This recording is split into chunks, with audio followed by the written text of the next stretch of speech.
Vamos agora, por último, o livro Libertação, no capítulo Precioso Entendimento, eis aí o nome do capítulo, e o livro Libertação, o estudo, a leitura que nós vamos fazer, o tema é uma expressão de uma mentora chamada Matilde. Há uma mentora luminosa, Matilde, no livro Libertação, nesse capítulo Precioso Entendimento, e a nossa Matilde, ela está fazendo uma palestra no ambiente astral, e ela fala a respeito desta colocação encantadora. É uma iniciação espiritual. Isso pode nos ajudar. Ela diz o seguinte, segundo a mentora Matilde: suam e sangram em silêncio. Isto é, se você quer avançar em espiritualidade, aprenda a suar, a sangrar em silêncio. São os 3 S, ok? Aqueles que buscam a luz do Cristo aprenderam e suam, isto é, suar, que é a lei do esforço. Aprenda a suar. Lei do esforço. Não acreditem em critérios aleatórios. Nada no universo é de graça. Você tem que gerar mérito, você tem que ter o esforço. Então, não adianta viver esses atalhos. É necessário suar, que é o valor da lei do esforço. E ela continua, sangram, isto é, sangrar. Sangrar é você entender que o momento é de expiação, o momento é de prova, o momento é de resgate espiritual. Devemos aprender a sangrar, discernir sobre esse momento difícil que eu estou vivendo, essa tempestade que está operando em mim. Então, essa consciência que o momento exige virtude, coragem, heroísmo, com esses valores, eu posso evitar esse sangramento. Mas o sangramento, ele se apresenta como um valor educativo, é um processo educativo. E ela diz o seguinte: procura viver estas situações em silêncio. O que significa isso? Evitar lamentações, evitar reclamações, procurar sempre ver o lado bom da vida. Se hoje eu estou com alguma dificuldade, ainda enxergo. Se eu não consigo preencher as minhas carências afetivas, mas permitiram meus pais que eu nascesse aqui a fim de que eu pudesse resgatar. Então, existem ideias que possam enaltecer e me colocar de forma mais vibrante, com maior alegria. E eu vou pedir para o Paulo ler uma questão do Livro dos Espíritos, meus amigos, que é a questão 22A, que fala a respeito o que é matéria. E a resposta diz, é o laço que prende o espírito, a 22A. E a 23, o que é espírito? É o princípio inteligente do universo. Mas vou pedir para o Paulo ler, porque quando nós nos identificamos com a nossa origem, que seria a matéria é o laço, isto é, está vinculando o espírito. Então, a matéria ela tem uma função educativa. Por ter uma função educativa, a matéria, o mundo material, o meu corpo, tudo aquilo que estrutura o mundo das formas, eu estou no ambiente escolar. Eu não estou no ambiente para viver algumas distrações perigosas. Se eu estou no ambiente escolar, que eu preciso me educar, essas palavras da mentora Matilde, elas nos ajudam. É necessário suar, sangrar em silêncio. Mas, para isso, eu tenho que entender que a vida é um processo educativo.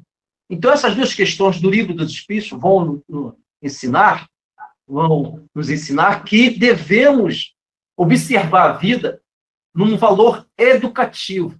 Nós estamos sendo convidados a um chamamento da vida para que eu possa entender que a vida vai exigir da gente valores intelectuais, morais, e com isso estas questões vão esclarecer. Pode ler, Paulo, por favor?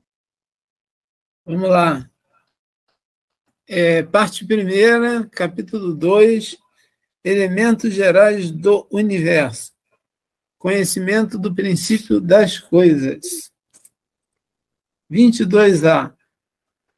Qual definição podeis dar à matéria? A matéria é o liame que prende o espírito. É o instrumento que ele usa e sobre o qual, ao mesmo tempo, exerce a sua ação. 23. Seu Ribeiro tanto pergunta, né? É verdade. O que é o espírito? O princípio inteligente do universo.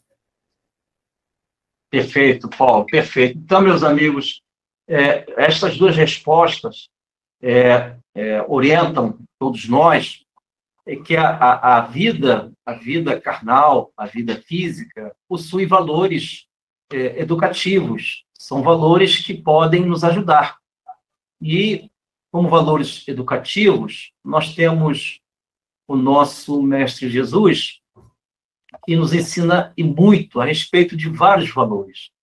Porque quando eu aprender a suar, isso é, lei do esforço, eu já estou me identificando com uma maturação. Eu estou aprendendo a sair da minha adolescência espiritual, entrando na fase madura, na fase adulta.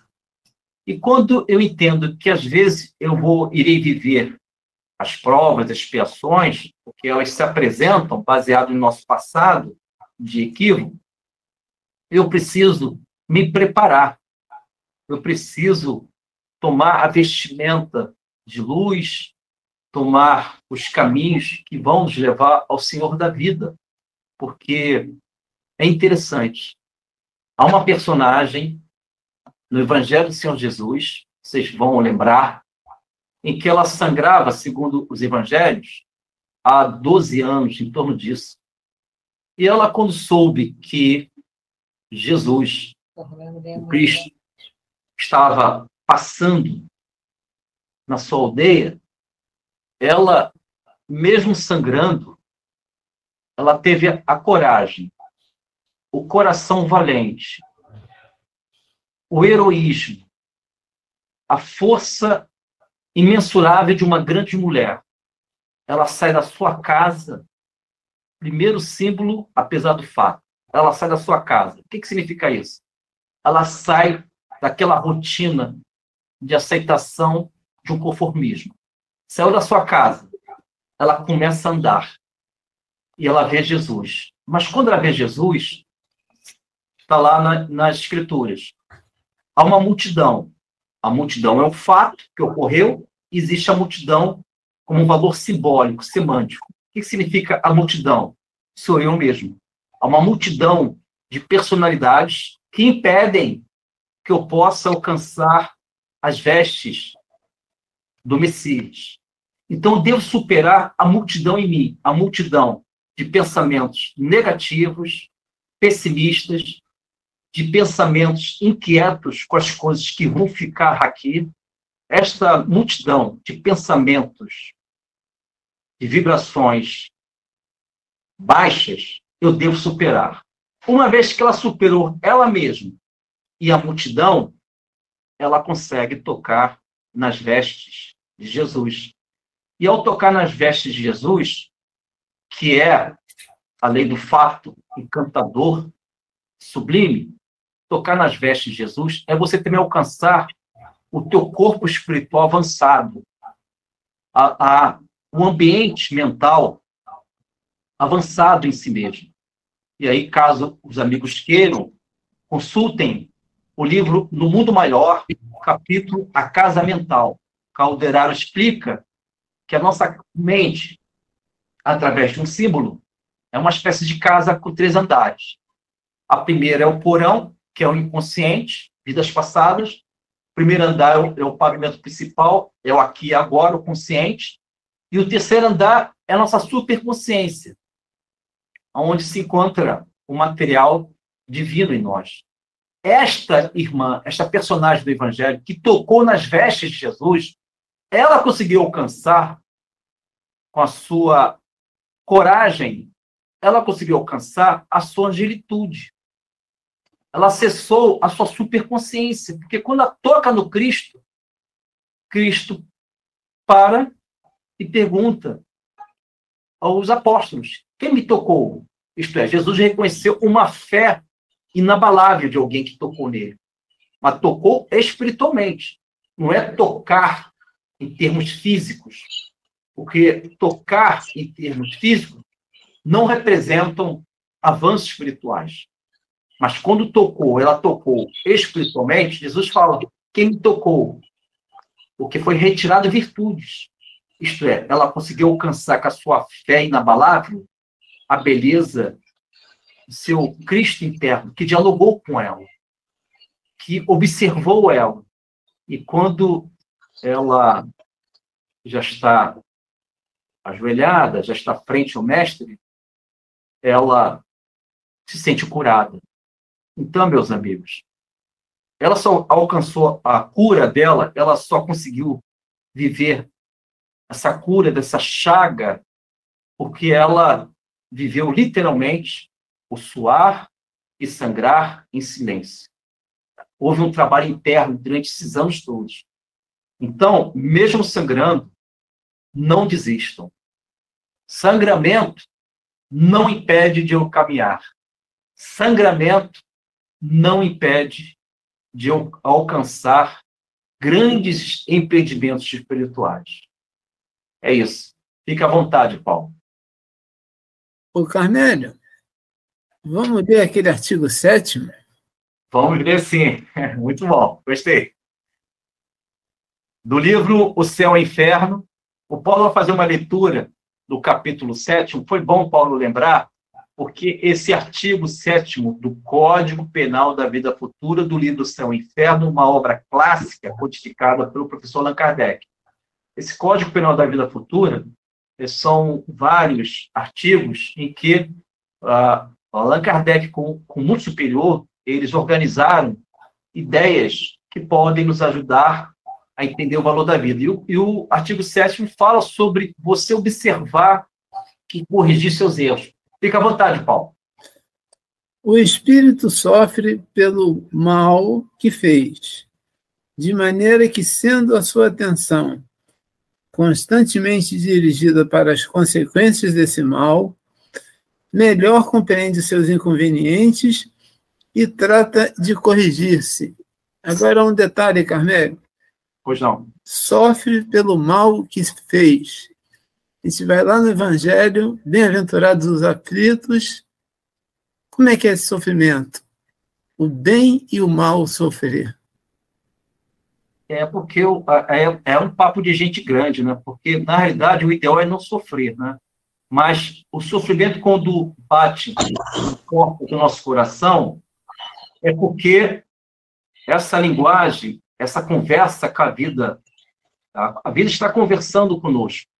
E essa conversação que é estabelecida através da dor é porque nós não aceitamos diálogos pela lei do amor.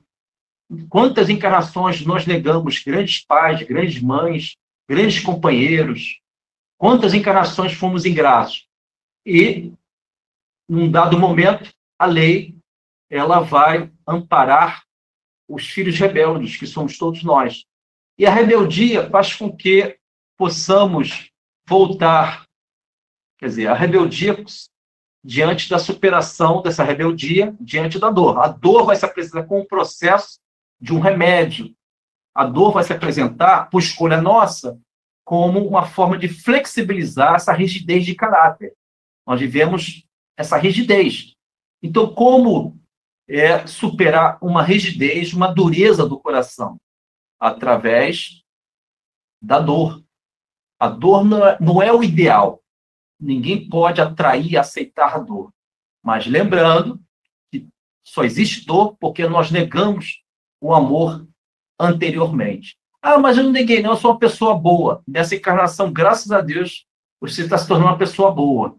Mas em vidas passadas, tanto é que nós encarnamos, se realmente fôssemos bons, a gente não iria mais encarnar aqui. Mas se reencarnamos, é porque precisamos resgatar velhos capítulos.